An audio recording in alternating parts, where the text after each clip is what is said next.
সেদিন ছিল আমার এক বন্ধুর মেয়ের জন্মদিন, আর সেই জন্মদিন উপলক্ষে কিন্তু আমরা দুজন চলে এসেছি সন্ধ্যাবেলা ওদের বাড়িতে।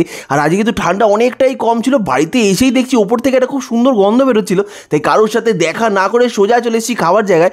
এসে দেখলাম এখানে মেনুতে রয়েছে বিরিয়ানি, তাই সোজা বসে পড়েছি আমি আর তুলিকা খেতে। বিরিয়ানি দেখে তো লোভ সামলাতে পারিনি। সত্যি বিরিয়ানি কার কার প্রিয় অবশ্যই একটা কমেন্ট করে জানিও।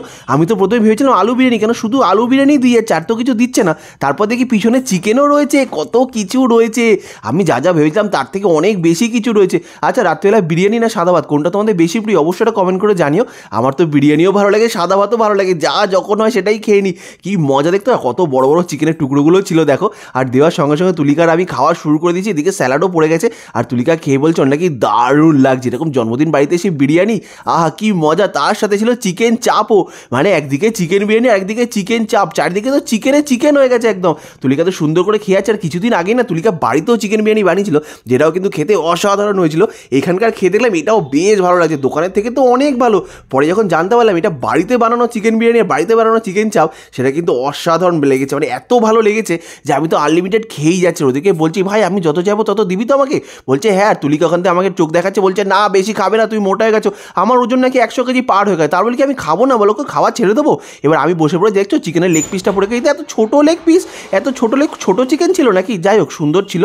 আর বিরিয়ানির সাথে চিকেন লেগ পিস আলুটা মিশিয়ে একটু খেয়ে দেবো কেমন লাগে। আর খেতে যখন যাবো দেখছি আমার খাওয়ার আগে হাতের মধ্যে কতগুলো গোটা গোটা গরম মশলা উঠে গেল। আরে গরম মশলার জন্য কি আমি খেতে পারবো না নাকি? তারপর গরম মশলা সুন্দর করে সাইড ফাইড করে দিলাম, কেন এটা খেলে না মুখের পুরো স্বাদটাই নষ্ট হতো। তাই গরম মশলাটা ফেলে দিয়ে সুন্দর করে আলু দিয়ে পেঁয়াজ দিয়ে চিকেন দিয়ে মিশিয়ে একটু খাবো আর খেয়ে দেখবো আহা কেমন লাগছে। দেখছো শীতকালে সন্ধ্যাবেলা, আর আমার লেগেছে ঠান্ডা, আমি তো সেরকম তাকাতেই পারছি না। তা বলে কি খাবো না, ঠান্ডা লেগেছে তো বেশি খেতে হবে নাকি। আর চিকেনটাও ছিল তো নরম সফট, পুরো চিকেনটা দেখছো একদম পুরো কি সুন্দর সেদ্ধ হয়েছিল চিকেনটা। আমি তো নিয়ে মুখের মধ্যে দিয়ে সুন্দর করে খেয়ে দিলাম, না বেশ ভালো লাগছিল। এটা কিন্তু ছিল বিরিয়ানির চিকেনটা, যেটা বিরিয়ানির সাথেই ছিল, অসাধারণ লাগছিল খেতে। আর তার সাথে কিন্তু চিকেন চাপও ছিল, যেটাও গ্রেভিটা কিন্তু দারুণ লাগছিল খেতে। আর খাওয়া দাওয়া হয়ে গেছে আমাদের, মোটামুটি অনেকবারই খেয়েছি। তারপর চলে এসেছে চাটনি পাঁপড় না হলে কিন্তু খাওয়াটা ঠিক জমে না। আর চাটনি দেখছো কত কিছু রয়েছে, কাজু কিশমিশ খেজুর কত কিছু দেওয়া রয়েছে। আর তুলিকা বলছে দাঁড়াও না আমি কাজু কিশমিশগুলো বেছে বেছে খাবো, আর আমাকে দিয়েছে কম, তুলিকাকে দিয়েছে বেশি, কেন এরকম অন্যায় কেন আমার সাথে? তুলিকা বলছে আমি পাঁপড়টা খাবো কিন্তু আগে হাড়গুলো চিবিয়ে নিই। আর সুন্দর করে পাঁপড় দিয়ে চাটনি খাওয়া শুরু করে দিয়েছে। পাঁপড় দিয়ে কীভাবে চাটনি খেতে সেটা তুলিকা আজকে তোমাদেরকে শেখাবে। এরকমভাবে সুন্দর করে বেলচার মতো করে পাঁপড়ের মধ্যে চাটনি তুলে নেবে, নিয়ে সুন্দর করে খেয়ে নেবে। দেখছো কি সুন্দর লাগছিলো, শীতকালে সন্ধ্যাবেলা কিন্তু দারুণ লাগছিলো এরকম চাটনি পাঁপড়টা খেতে। আর তুলিকা বলছে ওজন বেড়ে যাবে তাই কম কম খাবো। আর এতদিন অনেক ওজন বেড়ে গেছে, তুমি খাও কিচ্ছু হবে না। আমি তো সুন্দর করে খেয়ে নিচ্ছিলাম, দারুণ লাগছিলো কিন্তু আমার।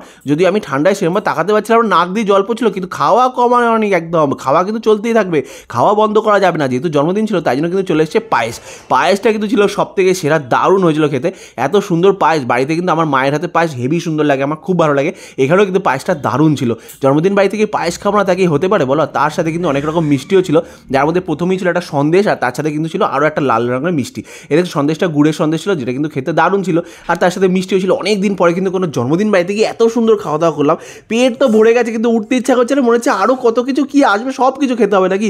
তুলিকা বলছে তাড়াতাড়ি ওঠো, অনেক কিছু খাওয়া হয়ে গেছে, মিষ্টি নেওয়া হয়ে গেছে, এবার তাড়াতাড়ি ওঠো। আমি দাঁড়াও না, পিছনে যদি আইসক্রিম থাকে সেটাও দেখতে হবে নাকি।